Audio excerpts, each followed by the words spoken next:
In a tiny little town, nestled between sleepy hills, lived a curious cat named Oliver. Oliver had soft black fur, big green eyes, and a twitchy little tail that was always wiggling with excitement. But Oliver had a secret. Every night, when the world grew quiet and the stars began to twinkle, Oliver would sit by his window and stare at the big, glowing orb in the sky, the moon. To Oliver, the moon wasn't just a light in the sky. Oh no. It was the most perfect, most beautiful, most wonderful toy he had ever seen.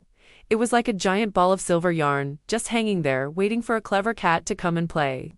I must have it, he would whisper to himself, his green eyes wide with wonder.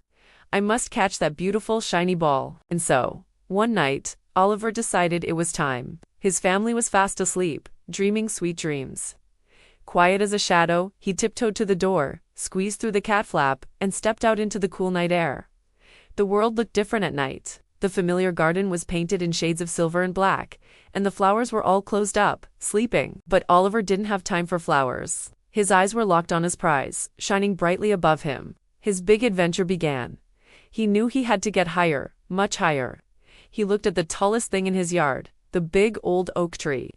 Its branches looked like a giant ladder reaching for the stars. Perfect, he thought.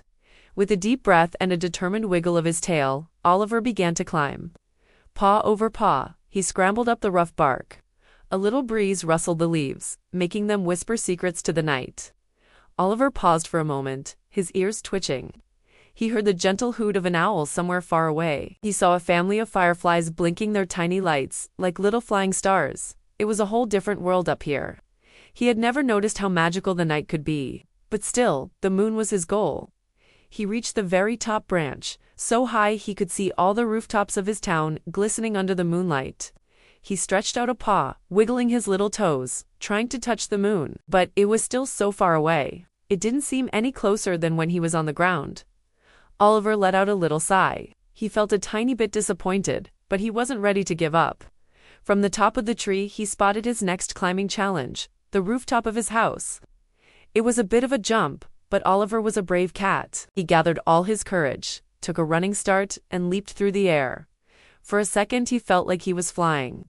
He landed with a soft thump on the cool tiles of the roof. Few made it up on the roof. The world felt even bigger. He could see the whole town sleeping peacefully. He saw the baker's chimney puffing a tiny bit of smoke, and the river winding through the fields like a silver ribbon. And there, right above him, was the moon. It looked so close now, so bright and beautiful. He sat down, his tail wrapped neatly around his paws, and just watched. He saw the wispy clouds drift slowly across the moon's face, making it look like it was playing peekaboo. He saw how its gentle light made everything sparkle, from the dewdrops on a spider's web to the puddles left by the afternoon rain. He started to notice things he'd never seen before. The moon wasn't just a shiny ball. It had patterns on it, like a gentle, smiling face looking down at him. Its light wasn't just bright, it was soft and calming, wrapping the whole world in a peaceful hug. Oliver felt a warm, happy feeling spread through his chest. It wasn't the thrill of the chase anymore, it was something quieter, something nicer. He thought about what would happen if he actually caught the moon. Would he bring it home? Where would he put it? It was far too big for his toy box. And if he had it, then who would light up the night for the owls and the fireflies? Who would make the river sparkle and guide the lost little critters home? The moon didn't belong to him. It belonged to everyone. A little yawn escaped his lips. The chase had made him sleepy. He looked up at the moon one last time, but not with the desire to catch it. He looked at it like a friend. "Good night, moon," he whispered softly. "You're the most beautiful thing I've ever seen." He realized he didn't need to hold the moon in his paws to love it. He could love it right where it was, shining down on everyone. The joy wasn't in having it, but in simply admiring it. The beautiful sight was a gift for him to enjoy every single night, right from his own window. Slowly, carefully, Oliver made his way back down. He climbed down the drain pipe, tiptoed across the lawn, and slipped back through the cat flap into his warm, cozy house. He curled up in his favorite spot on the rug, the moonlight streaming through the window and covering him like a soft blanket. From that night on, Oliver still watched the moon. He would sit by his window, his green eyes full of wonder, but he never tried to catch it again. He knew its real magic was in its beauty, shining in the night sky for all to see. He had learned a wonderful secret.